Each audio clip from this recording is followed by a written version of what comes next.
APJ Abdul Kalam പങ്കെടുത്ത മറ്റൊരു പരിപാടിയിൽ ഒരു കുട്ടി ചോദിച്ച ചോദ്യം, ഏതൊരു പുരുഷന്റെ വിജയത്തിന് പിന്നിലും ഒരു സ്ത്രീ ഉണ്ടാകുമെന്ന് പറയാറുണ്ടല്ലോ, താങ്കളുടെ വിജയത്തിന് പിന്നിലെ സ്ത്രീ ആരാണ് എന്ന്. അവിവാഹിതനായ അദ്ദേഹം മറുപടി പറഞ്ഞു, അമ്മ, എന്റെ അമ്മ. അമ്മ എന്ന വാക്കിനോട് അത്രമാത്രം കൂറും കടപ്പാടും പുലർത്തിയിരുന്നു അദ്ദേഹം. ഓരോ മക്കളോടും അമ്മമാരെ പറ്റി പറഞ്ഞുകൊണ്ടേയിരുന്നു. മഹാത്മാഗാന്ധിജിക്ക് ശേഷം ഒരു ജനതയെ ഇത്രയും സ്വാധീനിച്ച മറ്റൊരു വ്യക്തി ഉണ്ടോ എന്ന് സംശയം. രാഷ്ട്രത്തിനു വേണ്ടി സ്വന്തം ജീവിതം ഉഴിഞ്ഞുവെച്ചു അദ്ദേഹം. ഇന്ത്യയെ സ്വപ്നം കാണാൻ പഠിപ്പിച്ച സമാനതകളില്ലാത്ത വ്യക്തിത്വം. രാജ്യത്തിന്റെ കരുത്ത് കുഞ്ഞുങ്ങളും യുവാക്കളുമാണെന്ന് പല ആവർത്തി അദ്ദേഹം പറഞ്ഞു.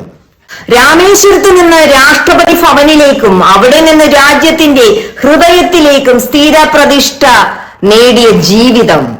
ദാരിദ്ര്യത്തിന്റെ കാലത്തും ആകാശത്തോളം സ്വപ്നം കണ്ട ഒരു രാമേശ്വരത്തുകാരൻ. പഠിക്കണം, പഠിച്ചു വളരണം, സ്വപ്നങ്ങൾ നേടിയെടുക്കണം എന്നായിരുന്നു ആ ബാലന്റെ ചിന്ത. അങ്ങനെ പോകുന്നു അദ്ദേഹത്തിന്റെ വിശേഷണങ്ങൾ. എത്ര പറഞ്ഞാലും മതിയാവില്ല അദ്ദേഹത്തിന്റെ കഴിവുകളും പ്രവർത്തികളും.